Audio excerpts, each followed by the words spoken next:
যদি বলা হয় বাংলাদেশের গেমিং কমিউনিটির ভিতরে সবচাইতে বেশি হাইপ তোলা কন্টেন্ট ক্রিয়েটর কে, তখন আমরা নিঃসন্দেহে গর্ব করে বলতে পারি আমাদের একজন বাংলাদেশ টপ ওয়ান আর একজন মিস্টার ট্রিপলার আছে। তাদেরকে বাংলাদেশের মানুষ এত এত ভালোবাসে যে তারা যেখানে যাবে সেখানেই তাদের লাখ লাখ ফ্যান ফলোয়ার্স গিয়ে হাইপ তুলে ফেলবে। যদি প্রশ্ন করা হয় তোমাদের বাংলাদেশের গেমিং কমিউনিটিতে কোনো ডায়মন্ড কিং আছে, তখন আমরা মুস্কি হেসে উত্তর দেই আমাদের গেমিং কমিউনিটিতে একজন জিসান ভাই ওয়াইটি আর একজন রাহাত এফএফ 71 আছে, যারা কিনা সব সময় লিডার বোর্ডের টপে থাকতে চায়। আর এই লিডার বোর্ডের টপে থাকার জন্য তারা কোটি কোটি ডায়মন্ড ইনভেস্ট করে অনেক বড় বড় রেকর্ড করে পুরো ওয়ার্ল্ডের মানুষকে তাক লাগিয়ে দিয়েছে।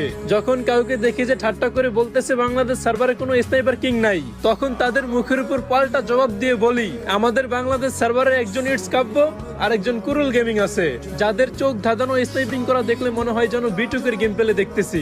যদি কেউ আমাদেরকে বলে যে তোমাদের বাংলাদেশের গেমিং কমিউনিটিতে হয়তো ফ্রি ফায়ার নিয়ে কেউ ফানি কন্টেন্ট ক্রিয়েট করে না, তখন আমরা হতাশা ভরা চোখ নিয়ে নিচের দিকে তাকিয়ে বলি আমাদের গেমিং কমিউনিটিতে ছিল গেমিং উইথ তালহা, বটলা নাহিদ, পুরো রুবেল, মামা গেমিং সহ আরো অনেক ফানি কন্টেন্ট ক্রিয়েটর। একটা সময় ওনাদের ভিডিও না দেখলে পেটের ভাত হজম হতো না, আর আজ বহুদিন হয়ে গেল তারা কোনো ভিডিও আপলোড দেয় না, আর আমরাও একটু মন খুলে হাসতে পারি না। আর হ্যাঁ, তোমাদের পছন্দের ইউটিউবার কে কমেন্টে বলতে ভুলো না।